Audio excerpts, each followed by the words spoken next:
The firm's business. Okay, there are two ways of defining the firm's business.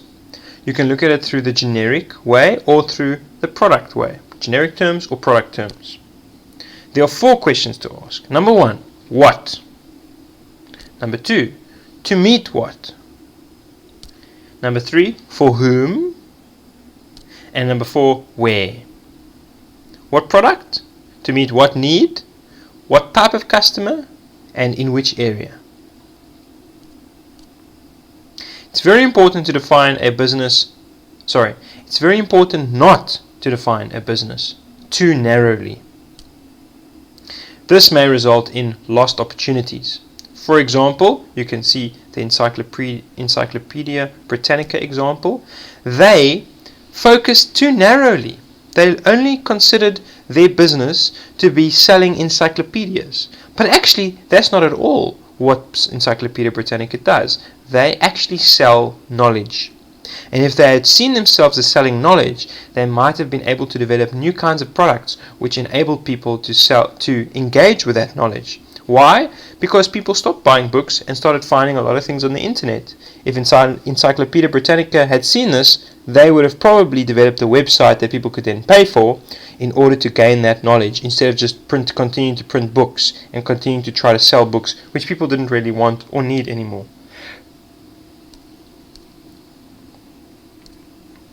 Ster-Kinekor, a good example of a narrow approach to defining their business, would be saying that we supply films to film theatres to satisfy the needs of to satisfy the film watching needs of private individuals in South Africa. Sounds great, but it's very narrow. Do they just supply films to satisfy the film watching needs of private individuals? It's very narrow. How can we broaden that? In this case, the needs fulfilled are to watch films in a theatre. Boom. That's our business. And it's very narrow. Your only competition will be film theatres. Other film theatres like New Metro. But if you had to go wider, you would say we are in the entertainment business, and that can cover anything. For example, Ster-Kinekor also engages with EFC, as well as games.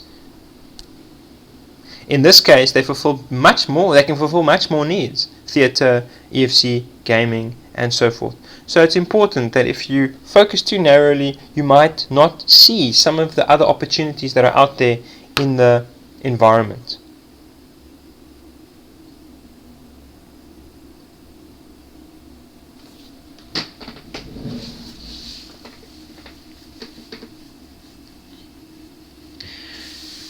And also in this case, the competition is much wider and there's more competition.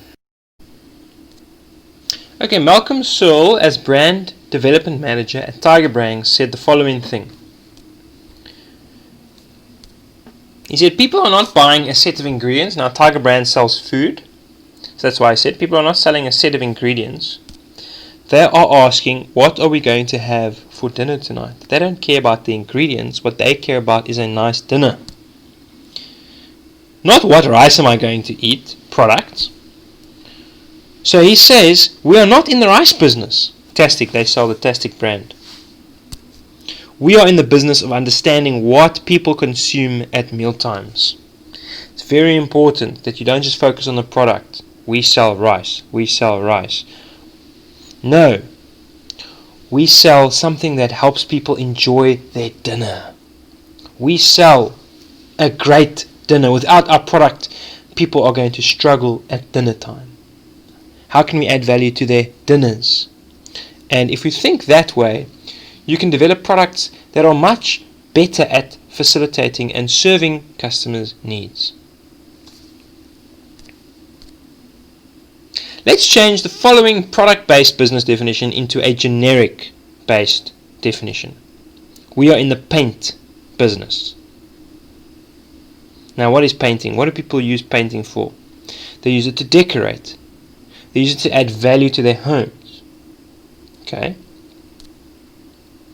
So, instead of saying we are in the paint business, you could say we are in the home decoration business. or we are in the home value adding business, right? And in that way you will develop other products that will also help people add value to their homes and will also help them decorate their homes. You won't just sell paint. Okay, another one. We are in the Christmas card business. Why do people give one another any form of card? Let's not just say Christmas cards, let's say birthday cards or anything like that.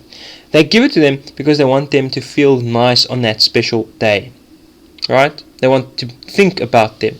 So instead of saying we are in the Christmas card or whatever card business, you could say we are in the, let's think about this. We are in the special memory business. We are in the special event business, special day business. We are in, you know what I mean? We are in the gift giving business. And lastly, insurance policy business. Are we really in the insurance policy business? Do people really just go out and look for insurance? No. The insurance is not what they're buying. They're buying protection for their goods, for their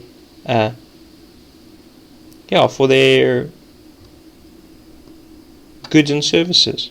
They're buying something that's going to protect them, something that's going to give them peace of mind. So you can say we are in the safety and protection business. We are in the business that gives people peace of mind, not just the insurance business.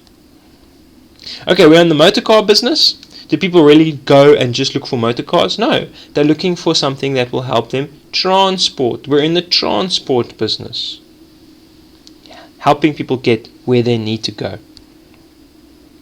Okay, so we've just changed some product-based business thinking to generic, broader, wider, to help you begin to think about marketing from that perspective. It's about needs, it's about benefits. It's not about the product. Okay? It's not about the product.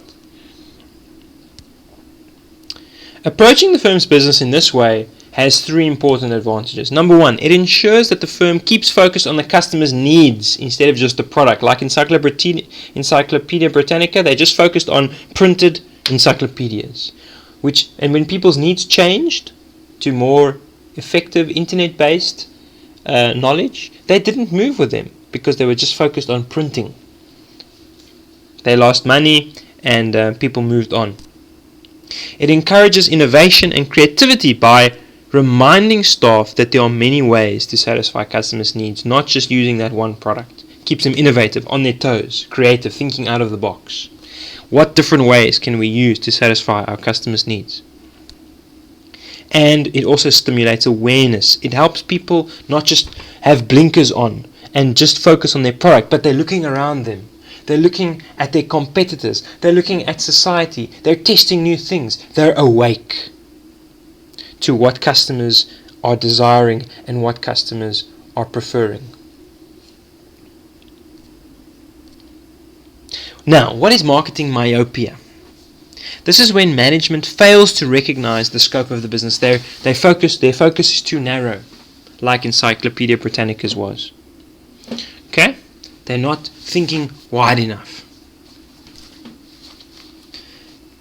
This is when you define the scope of your business too narrowly, and it then leads to lost opportunities, and even can lead to the closure of your business.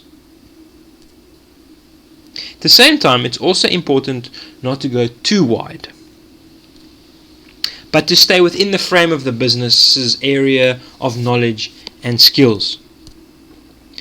For example, Xerox redefined its business as document solutions and has included cutting-edge digital technology to exploit new opportunities in document management, in the document management market. It's not just in printing, they're widening their scope. Okay, because people don't really print so much anymore. They're sending emails and so forth. So how can Xerox help companies manage their documents better? Okay, here are some blunders. Colgate, right, which you usually know for toothpaste, decided they want to get into the food industry. Now that is when you go too wide, you go outside your area of expertise. Okay, Colgate is known for mouth hygiene. Now they're going into food. Two very different areas. Colgate's kitchen meals, they called them. Eat then and then brush. Right, so that doesn't make sense even to your brain. You're thinking about that meal and you're going, I'm tasting mintiness in it, right? If you think about that meal in front of you there, I'm sure you can taste the mintiness in it. Why? Because it just doesn't make sense. The brand Colgate doesn't lend itself to food.